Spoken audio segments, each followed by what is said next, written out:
Assalamualaikum warahmatullahi wabarakatuh. Halo Kun, selamat datang di channel aku.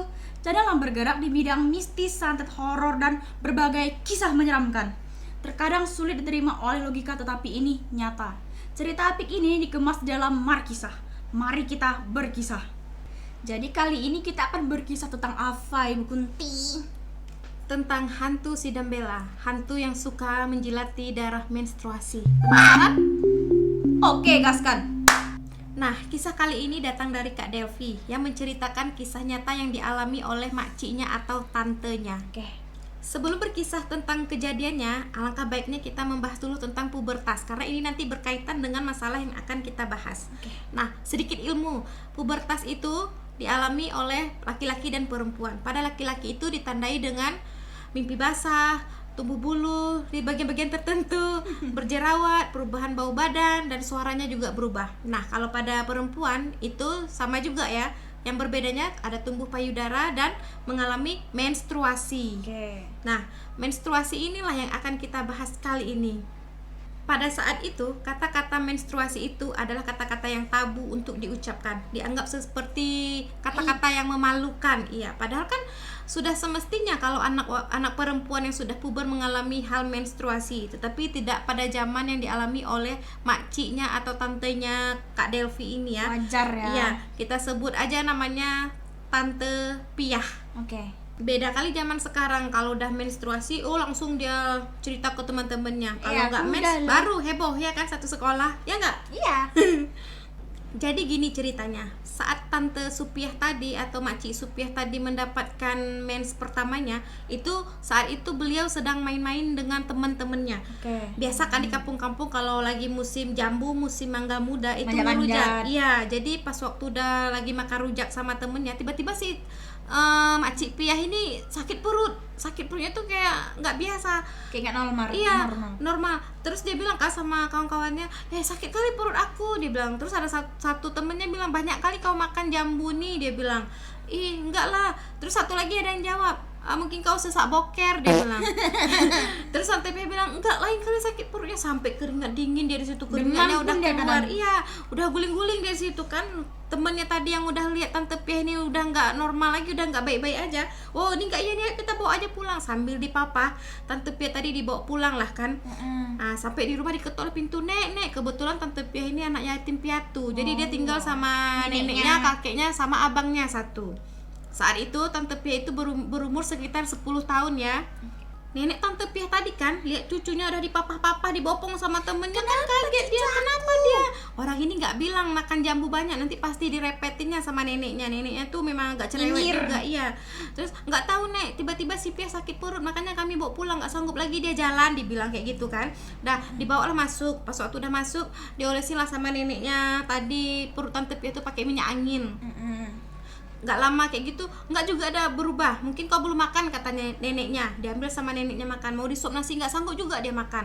Abis itu karena nggak berubah juga penyakit perut si Makcik Piah tadi, akhirnya neneknya ngambil lah kan minyak goreng sama bawang itu diinjak dulu pakai tumitnya, kayak gitu obat di kampung, memang mujarab biasanya.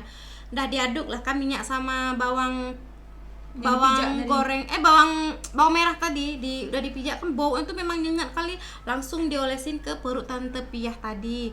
Dah di situ Tante Piah tuh udah mulai agak reda sakitnya, sampai ini kan ketiduran dia akhirnya. Karena sakit perut yang sakit kali tadi, akhirnya Tante Piah itu kan tidur dari maghrib, itu dia tidur sampai subuhnya. Bangun dia subuh kayak biasa mau sholat. Udah mau sholat, dia sholat kayak biasa dia. Diambilnya mukena, kebetulan mukenanya itu warna putih, sekalian satu setel kayak gitu kan. Udah sholat lah dia. Pas waktu dia udah mau lipat mukena, neneknya lihat lah, Piah, apa yang di belakang mukena itu kok kayak ada bercak darah? Apa Nek? Dia bilang, ada apa ini? Dia bilang, nggak tahu Nek, dia bilang. Pas waktu itu Tante Piah ini pun langsung terus lah pergi mandi. Terus neneknya kan biasa neneknya yang nyuci, karena memang sayang kali dia sama cucunya itu si Tante Piah tadi. Pas waktu dilihatnya di tempat keranjang, tempat baju kotor itu, dilihatnya lah celana dalam semfa Tante Piah tadi tuh udah ada bercak darah. Oh, dia bilang angguk-angguk aja dia ada. Tante Piah tadi pun kan lagi mandi. Pas waktu lagi mandi, udah siap mandi, dia lihat lah di memeunya tuh keluar kayak darah. Hah, apa ini? Kenapa Banyak ya kali. Allah? Apa luka? Tapi kalau luka pasti ada sakit kan? Ini darahnya nggak keluar nggak berhenti. Terus Keluarnya nggak berhenti. abis mandi dia cebok lah kan meonya. Udah dibersihnya agak berhenti di situ darah. Dah keluarlah dia. Terus lagi dia pakai baju, masuk neneknya ke kamar. Nah, nih Piah, dia bilang, dia kasih sama neneknya tuh sapu tangan sama peniti. Apa ini, Nek? Dia bilang, udah jangan ribut, kau pakai aja, udah besar kau. Dia bilang, besar aku memang udah besar. Dia bilang, nih kau pakai aja lah sapu tangan sama peniti ini dalam sempak kau ya. Kau nanti kau lipat sapu tangan ini, kau penitiin, jangan copot dia. Untuk apa fungsinya nih? Jangan banyak kali omong, pakai aja lah kayak nenek bilang. Dia bilang, memang zaman itu tuh memang nggak ada kayak promosi kesehatan. Nanti anak-anak kalau kalian udah umur segini nanti tumbuh ini datang keluar darah apa, nggak ada itu. Berarti nggak ada yang sosialisasi. Nggak ada anak puskesmas sosialisasi ke zaman sekolah. itu, karena itu kayak itu tadi dianggap tabu. Kata-kata menstruasi itu kayak kata-kata yang memalukan lah pokoknya. Maksudnya jangan dibahas, itu nggak pantas. Karena merasa ribet pakai sapu tangan tadi, terus dia juga nggak ngerti, darah pun di meo-meonya lagi nggak Lagi keluar berhenti dikit. ya. Jadi udahlah, selesai pakai baju dia pergi makan kan. Neneknya tanya, "Pia, udah kau pakai tadi?" "Iya udah," dia bilang. Terus kakeknya yang ada di situ juga kan lagi makan pagi, "Pakai apa?" Dia, "Adalah," dia bilang, "urusan perempuan ini, nggak usah ikut-ikut," dia bilang. Si tante Pia tadi karena takut, dia bilang oh aja sama neneknya. Adalah salaman lah, pergi pamitan pergi sekolah. Nah, tahu kalian apa? Di sekolah lagi belajar si tante Pia ini, tiba-tiba kayak ada yang ngalir di dalam roknya itu. Kayak iya, terus dia bilang, "Apa ini?" Pas waktu dia lihat di balik pahanya itu udah banyak kali darah, udah kayak orang melahirkan. Dia kan takut kan. Terus teman sebangkunya tadi bilang, "Pia, kenapa kau udah mens ya?" Dia bilang, "Iya, mens nih namanya." Dia bilang, "Tadi nenek aku juga bilang kayak gitu." Dia bilang, Udah besar cucu aku. iya. Terus dia bilang, "Oh ya udahlah, kau harus pulang tuh, nggak pakai sapu tangan kau ya." Zaman itu jangan kalian pikir kayak sekarang ada pembalut bersayap lah warna-warni apa. Nggak ada cooling press. Kalaupun zaman ada itu. jauh, jualnya di kota. Terus harganya pun mahal. Udah di kampung saat itu pakai aja lah sapu tangan apa kain apa pokoknya di bulbul pokoknya udah jadilah pokok. Jangan keluar darahnya ya. Oke. Kawan si tante Pia tadi kan langsung pergi ke guru kan, dia bisikin lah, "Bu," dia bilang, "si Pia gini-gini dijelasinnya lah, karena jangan sampai tahu anak cowok. Kalau sampai tahu anak cowok, tahulah kalian tengilnya kayak mana ya kan, nanti jadi bahan ejekan si Pia ini." Minta izin si Pia tadi kan pulang. Terus temennya bilang, "Kau pulang, ayo aku kawanin." "Udah nggak usah, kau lanjut aja belajar," dia bilang, "biar aku pulang sendiri aja." "Yakin kau sendiri?" Dia bilang, "Kau tahu kalau orang mens itu nggak boleh dia jalan sendiri, apalagi jam-jam siang bolong kayak gini nih, jam-jam tepat jam 12 kayak gitu." "Udah nggak apa-apa," dibilang tante Pia. Dia kan belum tahu, "Tapi kau hati-hati ya, jangan langsung berhenti, jangan berhenti kau langsung pulang terus."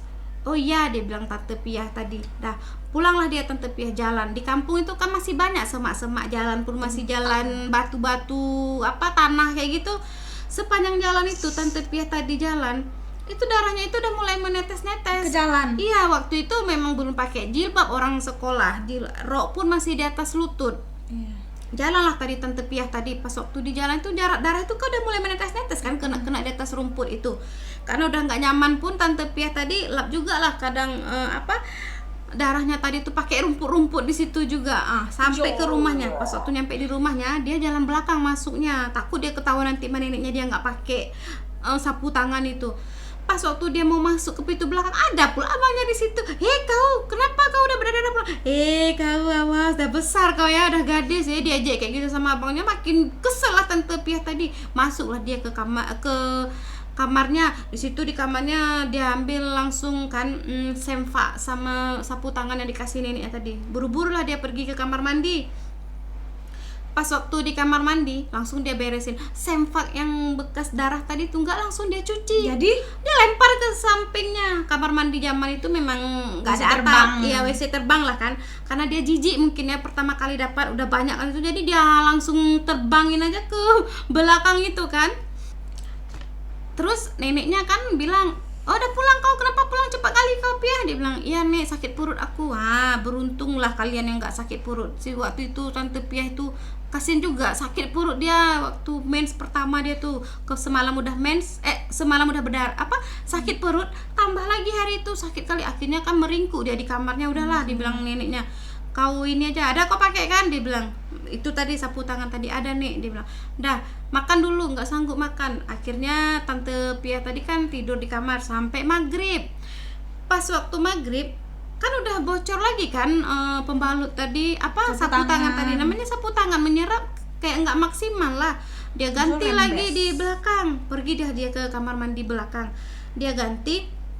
Pas waktu dia ganti itu mandi dia sekalian karena gerah badannya tadi kan, nggak sempat mandi, dia cuma dia beresin aja. Pas waktu lagi dia mandi kayak ada bunyi brung, jatuh besar kayak gitu. Terus kan tante Pia karena takut buru-buru lah dia mandi, langsung lah dia pakai kan sarung, cuma ditaruh anduk kayak gitu. Pas waktu dia mau keluar dari kamar mandi itu rumah zaman itu mah kebiasaan pisah dari rumah utamanya. Jadi pas waktu dia udah selesai kayak gitu, dia lihat kok kayak ada gerak-gerak kerusuk rasa di belakang kamar mandinya itu. Memang di ini kamar mandinya, ini rumahnya, di situ ada kayak kebun tebu kayak gitu, sama ini batang-batang pisang. Dilihatlah di situ, diintipnya situ dari belakang kan, kayak sosok yang hitam besar kayak gitu aja. Nah itu kan masih samar-samar, karena lihat kayak gitu larilah dia cepat-cepat ke dalam kamarnya, pakai baju dia tuh, nggak diceritainnya sama neneknya. Udah beberes, tante Pia tadi kan langsung pergi tidur. Dia tidur memang sama neneknya.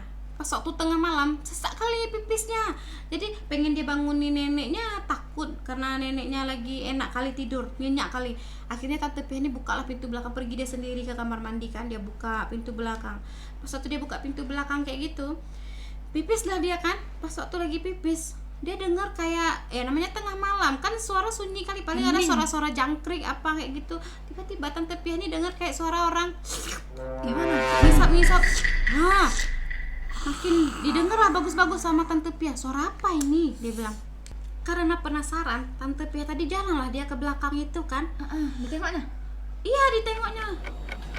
Di situ dilihat tahu apa, makhluk besar hitam lagi ngejilat bekas tante Pia tadi. Iya, lidahnya kalian tahu di situ, dia kan panjang besar kali ini, berbulu-bulu penuh, cakarnya hitam. Di situ diangkat pembalut semfa tadi ya, yang masih berdarah itu lagi dia jilatin. Lidahnya panjang sampai ke tanah. Kalian bayangin dia besar kali, lidahnya itu semana dia panjangnya, dia segitu, dia sampai lidahnya ke tanah. Lagi menjilat-jilat semfa tante Pia tadi. Geli. Bukan di situ aja ngerinya, baunya pun busuk kali, kayak kalian pernah cium telur busuk kayak gitulah dia, tambah bau busuk di situ. Tante Pia tadi karena lihat tadi kabur lah dia, langsung masuk dia kan, langsung dia sembunyi di bawah selimutnya. Neneknya tadi dengar kerasa kerusuk di samping, dia bilang lah, Pia kenapa kau nggak ada nek, dia bilang. Oh iya, dasar ini anak ini udah tidur, lasak kali lah, tidur lah dia malam itu. Pas waktu tidur malam itu Diganggu? Iya, dia kayak udah sesak napas di dalam tidurnya. Pas waktu dia buka mata, makhluk yang dia lihat tadi itu depan mata udah di atas dia lagi. Dia tiduran kan lagi bareng, makhluk itu di atas perut dia. Di situ tante Pia itu bukan mimpi, nyata dia udah sesak napasnya kan. Lidah si makhluk tadi tuh memang lagi nyapu badan tante Pia sampai ke meow-meownya itu. Tante Pia lihat kayak gitu, dia pengen ngelawan, nggak bisa. Jangankan ngelawan bersuara aja dia nggak, dia cuma tatap-tatapan terus dia tutup matanya. Neneknya tadi lihat tante Pia menggigau di sampingnya, udah kayak sesak napas kayak gitu, langsung lah dia bangun. Pia dia bilang, dibangunin sama neneknya. Baru dari situ bisa dia bebas dia. Terus paginya dia nggak pergi sekolah tante Pia, demam dia karena yang semalam dia lihat. Terus neneknya bilang, ya udahlah, nggak apa-apa, izin hari ini, nanti nenek sampein sama temen kau, ya sama gurunya. Pas waktu tante Pia pun di siang bolong pun, dia juga ngerasain cium bau telur busuk yang anyir, bau kalian semalam dia cium di rumahnya itu, di mana-mana. Kejadian aneh malam selanjutnya juga kayak gitu. Tante Pia itu berulang kali dia ditindih sama makhluk itu. Neneknya kan lihat lama-lama tante Pia kok kayak makin lemas kayak gitu, udah nggak sanggup dia pergi sekolah. Pas waktu ke kamar mandi pun udah dibantu sama neneknya di papa. Sebelum dia sakit nih pun, neneknya ada bilang kan, Pia jangan mandi malam kau ya, apalagi maghrib jangan mandi, nanti darah itu tuh kau bersihin. Tante Pia bilang sebelumnya iya dia bilang, padahal kan dia buang kan darah itu. Iya. Sempak atau sapu tangan bekas darah itu dia buang kan. Dia karena neneknya, biar jangan neneknya marah, dia bilang iya aja, padahal dia nggak ngelakuin apa yang dibilang neneknya. Menipu kau. Iya, telat juga informasi neneknya ini ya kan. Pas waktu udah makin parah itu, si Tante Pia itu memang udah kayak memang makin Lembek. makin lemas dia, memang nggak sanggup lagi, jangankan untuk pergi sekolah, untuk beraktivitas di rumahnya aja nggak sanggup dia. Iya, setiap malam dia udah merasa kayak ketindihan terus, melihat sosok itu terus. Lama-lama kan kondisinya makin parah, itu udah 5 hari dia sakit, itu mensnya masih ada ya. Karena kondisinya juga nggak membaik tadi, udah dikasih obat tradisional apa zaman Jadi itu kan kompres. puskesmas jauh, iya udah dikompres apa nggak juga berhenti sakitnya, makin lemes kayak gitu, dikirain demam biasa. Terus kakeknya bilang ya udahlah jemput aja itu, dia bilang saudara kakeknya ada di kampung sebelah yang bisa ngobatin sakit kayak gitu. Zaman waktu tahun-tahun sekitar 70-80 itu orang itu masih percaya mistis. Iya. Apa aja sakit pokoknya, oh ini udah kena ini, iya. Dijemputlah saudaranya tadi kan sama abang si Tante Pia itu ke samping ke desa sebelah. Udah malam-malam itu juga, karena si Tante Pia di situ udah kayak kerasukan, dia udah kayak teriak-teriak Udah terus, gila-gila. udah takut, dia tolong dia bilang kayak gitu. Nyampe lah saudaranya tadi, saudara si Tante Pia tadi itu terkenal memang biasa mengobati yang orang kayak kesambet apa kayak gitu, sampai dia dijuluki ayam jantan waktu itu namanya. Memang sakti kali ilmunya waktu itu. Udah pas waktu pertama dia datang ke rumah Tante Pia tadi, dia kayak udah mencium bau busuk telur tadi, kayak Bu Anya juga udah tahu dia, oh ini si Dambela ini, dia bilang si hantu si Dambela itu tadi memang baunya khas kali. Rata-rata kalau ada anak-anak yang baru puber tadi, mens pertama tadi, itu pantangan tadi jangan dilanggar, kayak mandi maghrib jangan buang darah, bekas darah itu ke itu harus dicuci bersih. Sedangkan si Tante Pia tadi kan nggak ngerti dia, karena nggak ada yang kasih tahu pun nanti terlalu banyak bertanya, neneknya cerewet, nggak boleh dimarahin, pokoknya susah lah zaman itu. Saudaranya tadi kita panggil aja namanya kayak Hakim ya, atau dengan julukannya ayam jantan tadi, langsung dia pergi ke pintu belakang rumah si Tante Pia. Di situ dia kayak ngomong, dia di situ ya dia bilang. Terus masuk lagi dia, terus dia bilang sama si nenek Tante Pia tadi, si Pia ini udah kena si setan si Dambela tadi. Dia bilang iya, dia bilang dia bilang berarti si Pia ini nggak denger lah apa yang aku bilang. Di situ kan si Pia udah lemes sekali dia. Udahlah nggak apa-apa, kita coba obatin, kata si kakek Hakim tadi. Di situ kan ritual lah dia, kakek Hakim di malam itu dia cobalah usap kepala si Tante Pia, dia ituin, Dia tiup. iya dia tiup, sembuh dia sebentar Tante Pia. Udah diobatin sama kayak Hakim tadi, sembuh si Tante Pia. Pergi dia sekolah, besoknya udah langsung enteng badannya. Terus dibilang neneknya, kau jangan pulang nanti, jangan pergi main-main. Iya, dibilang Tante Pia, ya namanya di sekolah anak-anak kan main dia masih ya, mana di sekolah itu di belakangnya juga hutan kayak gitu. Pergilah Tante Pia tadi ke toilet, pengen kebelet pipis dia malam siang itu kan. Dia nggak salahnya juga, dia nggak bilang sama kawannya, biasa memang kayak biasa orang itu pipis pergi terus sendiri, memang berani kali anak-anak kampung kan. Pas waktu lagi pipis itu tiba-tiba pintu kamar mandi itu dia nggak bisa buka lagi, terkunci sendirinya. Di situ dia minta tolong, perasaan udah dia teriak-teriak, dia gedor-gedor pintu tapi nggak ada satupun yang datang, karena udah lama kali lemes lah dia di situ. Dilihatnya lah datang lagi si Dambela itu dengan sosok bercakar panjang, kukunya bulu-bulu penuh hitam di situ, dengan lidah menjulur sepanjang, kalian bayangkanlah loteng kamar mandi itu tinggi sampai ke bawah itu lidahnya. Lihat itu kaget lah si Tante Pia tadi, pingsan lagi dia.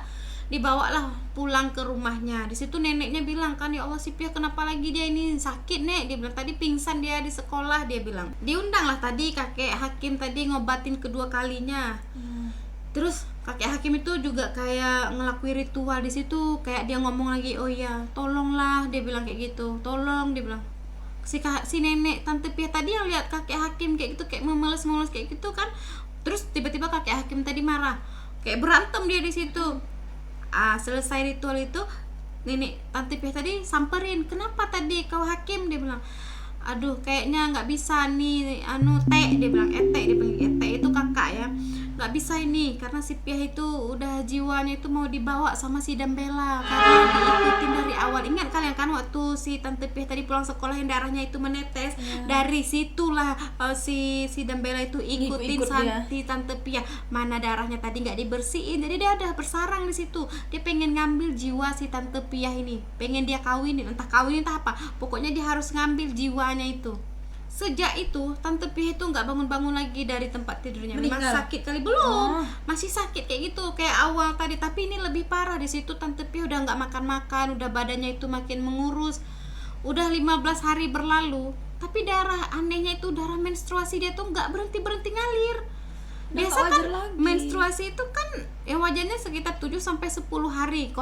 Koreksi ya kalau salah, itu yang setahu aku. Ini udah lewat dari 16 hari kan. Makin lemas lah dia, darah keluar makan nggak ada, jadi kan nggak ada nutrisi, jadi semakin lemas lah Tante Piah tadi. Kawan-kawannya pun lihat kok kayak sedih kali, udah Tante Piah itu udah tergeletak kayak gitu di tempat tidur. Mana malam nanti dia diganggu, ditindih lagi. Terus memang si Dambela itu akhirnya si Tante Piah ini cerita lah sama neneknya, Nek, dia bilang malam-malam aku ditindih, terus makhluk yang panjang lidah itu si Dambela tuh, dibilang neneknya kayak jilat-jilat itu dia darah di miu-miunya itu. Semakin lama kondisi Tante Piah ini memang sudah sangat menyedihkan, udah nggak makan, darahnya banyak keluar. Ada juga tetangganya yang bilang kan, yang orang udah agak ngerti, dia bilang udah bawa aja ke puskesmas, dia bilang kayak mana biaya nggak ada, jauh lagi. Akhirnya orang itu bergotong royong lah gimana caranya si Tante Piah ini dibawa kayak gitu, karena badannya udah mengurus, sedangkan darah itu udah nggak berhenti, masih keluar nggak berhenti sampai udah menjelang ke hari 25. Gimana caranya akhirnya mereka sampailah di puskesmas. Di puskesmas diperiksa kan, nggak ada gejala apa-apa, normal memang, tapi darah itu nggak berhenti juga kan. Sedangkan kondisi yang lain tuh masih ini bagus. Palingan karena dia nggak sanggup makan aja, entah diimpus waktu itu entah apa, pokoknya disuntik apa. Karena nggak tahan lagi, lama-lama nggak ada perubahan juga si Tante Piah di puskesmas itu. Udah 10 hari dia di situ dirawat, nggak ada perubahan kan, udah mau sebulan ini kan. Akhirnya dibawa pulang lagi si Tante Piah tadi. Di situ pun dicoba dengan obat-obat tradisional, mana tahu bisa, ternyata nggak juga bisa. Kadang si Tante Piah ini sadar, dia cerita semua sama neneknya kan, apa yang dia alami. Setiap malam itu dia ditindih terus, dia mencium tuh bau tuh makin busuk terus. Memang setiap malam itu, karena Tante Piah ini ingat juga, dia kata neneknya jangan lupa berdoa dia baca ayat kursi. Tahu kalian apa? Si Dambela itu ikut baca. Iya, ikut baca. Jadi jangan hilang lagi dia di situ. Setelah 1,5 bulan akhirnya Tante Piah ini meninggal. Ya Allah, Al-Fatihah ya untuk Tante Piah, semoga dia tenang di sana. Banyak juga rumor bilang kan, ada juga di kampung sebelah kena itu si Dambela juga. Makanya kan dibilang pembalut wanita itu jangan dibuang sembarangan, itu makanan di si Dambela itu, si darah menstruasi tadi. Ini mereka berdasarkan kepercayaan mereka ya, di luar dari medis, karena kan di medis tadi kan udah dicek kan si Tante Piah ini nggak ada apa-apa, tapi nggak ada perubahan juga. Jadi si keluarga Tante Piah ini menyimpulkan lah waktu itu si Tante Piah meninggal karena memang diganggu hantu si Dambela ini. Iya. Jadi pada saat itu memang nggak bisa dibiarkan kalau ada anak gadis yang lagi menstruasi itu dibiarkan keluar malam, membuang pembalutnya sembarangan pokoknya. Tapi karena minim informasi tadi kan, jadi orang itu menganggap udahlah pasti udah tahu, nanti dia cari sendiri. Sepi lah rumahnya ya kan akhirnya, karena Tante Piah tadi udah meninggal. Biasa kan Tante Piah itu ceria orangnya, ini karena udah meninggal jadi neneknya pun kayak bersedih kayak gitu. Terus si kakek Hakim bilang kan, nih si Tante Piah itu walaupun dia udah meninggal, jasadnya memang udah meninggal, tapi ininya masih terkurung di situ. Kenapa? Darah-darah bekas sapu tangan sama semfaknya tadi itu kan masih ada di sana. Jadi kakek Hakim bilang kan sama neneknya, tolong dikumpulkan biar nanti tenang Tante Piahnya. Iya betulan, dikumpulin sama neneknya kan, bekas-bekas dari darah menstruasi Tante Piah tadi dikumpulin, akhirnya dikubur.